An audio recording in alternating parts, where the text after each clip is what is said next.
ચોરી અને એના ઉપર સીનાચોરી. હર્ષ સંઘવીએ ગઈકાલે મારા ઘરે પોલીસ મોકલી, મારા પરિવાર સાથે ગેરવર્તન કર્યું અને એ વાતનો મેં ભાંડો ફોડ્યો જગ જાહેર. તો સાંજ સુધીમાં એક બનાવટી એઆઈ ઓડિયો વાયરલ થઈ ગયો. અરે વાહ, તમને બધી ખબર પડી જાય છે. અમે તો આખા વર્ષમાં તમારા ઉપર 100 પ્રકારના મુદ્દા ઉપર આંગળી ઊંચી કરી છે.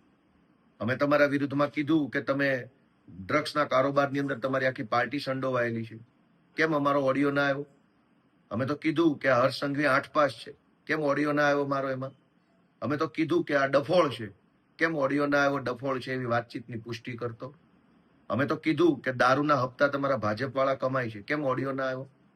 તમારા ઉપર જ્યારે જ્યારે અમે સવાલ ઊંચો કર્યો, સવાલ ઉઠાવ્યો, ત્યારે તો કોઈ ઓડિયો ના આવ્યો કે હા આ વાત સાચી છે.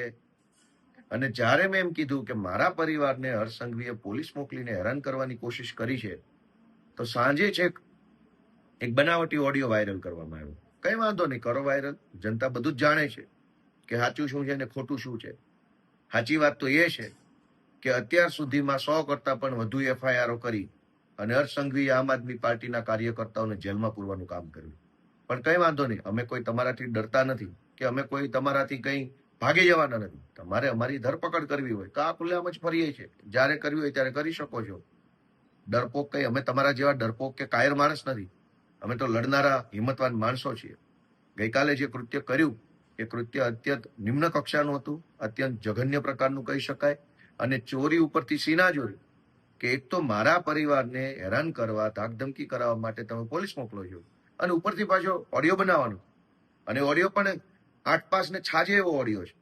કોઈ ડફોળ માણસ, હલકી બુદ્ધિનો માણસ, નિમ્ન કક્ષાની વૃત્તિ ધરાવતો માણસ જેવો ઓડિયો બનાવે એવો ઓડિયો છે, જેમાં કહેવાતો જે કોઈ ભાઈ છે સામેવાળો એ પાછો મને કાયદાનું જ્ઞાન આપે છે કે હમણાં ઓલો નવો નિયમ આવ્યો છે, એમાં ઘરના ફોટા પાડશે, પછી એ ફોટા અપલોડ કરવા પડે. અરે ભાઈ 8 પાસ, આવું જ્ઞાન મને કોને આપવાની જરૂર છે? હું તો ઓલરેડી પોલીસમાં રહી ચૂક્યો છું, હું ઓલરેડી પોતે વકીલ છું, મને બધી જ ખબર હોય કયો નિયમ છે ને કયો નિયમ નથી. એમાં મને કઈ કોઈએ ફોન કરીને કહેવાની જરૂર જ નથી હોતી કે હવે આવો નિયમ આવ્યો છે. પાછો કહેનારો વ્યક્તિ એમય કહે છે કે બા ઘરે એકલા છે. ઓહો, આટલું બધી ફેબ્રિકેટેડ વાત. બા ઘરે એકલા છે કે નહીં એનાથી પોલીસને ક્યાં આમાં કઈ કે લેવા દેવા છે? અને જાણે તો મને ફોન કરીને પોલીસે આગોતરી જાણ કરી હોય કે તમને ઘરે આવશે, આમ કરશે, તેમ કરશે.